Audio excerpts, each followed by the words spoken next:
Two women have just come forth to the New York Times to claim that Donald Trump had sexually assaulted them at some point in their careers.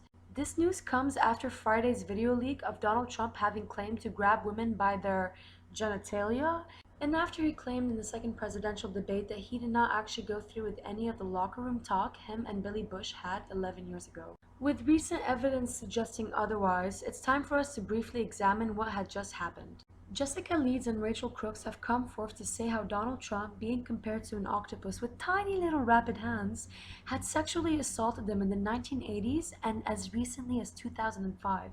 Leeds, as seen here, wanted to punch the television screen on Sunday night's debate after Donald Trump denied having sexually assaulted women. Jessica, who is now 74, still recalls sitting next to Donald Trump in the New York City-bound flight's first-class cabin over 30 years ago, at a time where she worked as a traveling woman for a paper company. 45 minutes after takeoff, Donald Trump is quoted to having lifted the armrest and having touched her. He grabbed her breasts and tried to put his hand up her skirt, and Leeds told 4 of her closest friends and relatives about the horrible incident, and they confirmed the claims of the New York Times after having spoken with them.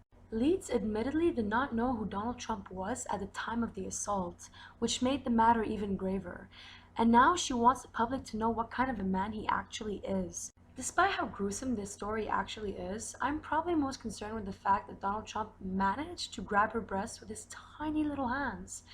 Moving on.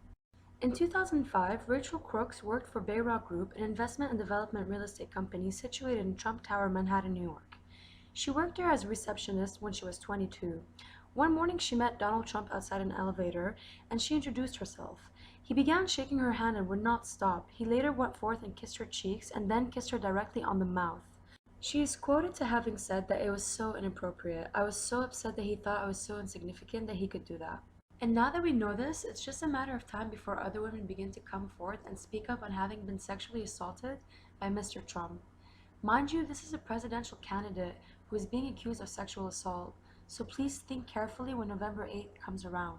Because the future of America is in our hands, and it is our duty to nominate someone who will positively represent us as a nation.